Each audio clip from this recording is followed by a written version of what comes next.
SV6 news కు స్వాగతం. ముందుగా హెడ్లైన్స్. సనత్ నగర్ నియోజకవర్గం బన్సీలాల్పేట డివిజన్లోని గొల్లకొమరయ్య కాలనీలో నూతనంగా నిర్మించిన అంగన్వాడీ సెంటర్ భవనాన్ని తెలంగాణ రాష్ట్ర రవాణా శాఖ హైదరాబాద్ జిల్లా ఇన్ఛార్జి మంత్రి పొన్నం ప్రభాకర్, హైదరాబాద్ జిల్లా కలెక్టర్ అనుదీప్ దురిశెట్టి, రాజ్యసభ సభ్యులు అనిల్ కుమార్ యాదవ్, నగర డిప్యూటీ మేయర్ మోతే శ్రీలత శోభన్ రెడ్డితో రిబ్బన్ కట్ చేసి అంగన్వాడీ భవనాన్ని ప్రారంభించారు. అనంతరం ఆయన మాట్లాడుతూ అంగన్వాడీ కేంద్రాల మూలంగా చిన్నారులకు ప్రాథమిక అభివృద్ధితో పాటు పౌష్టికాహారాన్ని కూడా అందిస్తున్నట్లు ఆయన వెల్లడించారు.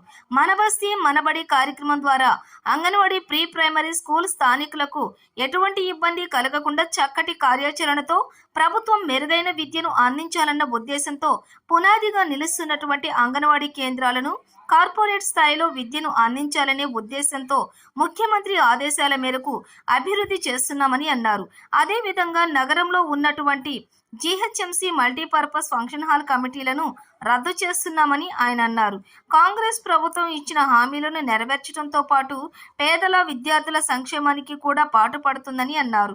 ఈ కార్యక్రమంలోని మహిళా శిశు సంక్షేమ అభివృద్ధి శాఖ అధికారి అక్కేశ్వరరావు, స్థానిక corporator Hemalatha, Secunderabad CDPO Sunanda, supervisor Haripriya, anganwadi టీచర్లు, సిబ్బంది, స్థానిక నాయకులు పాల్గొన్నారు.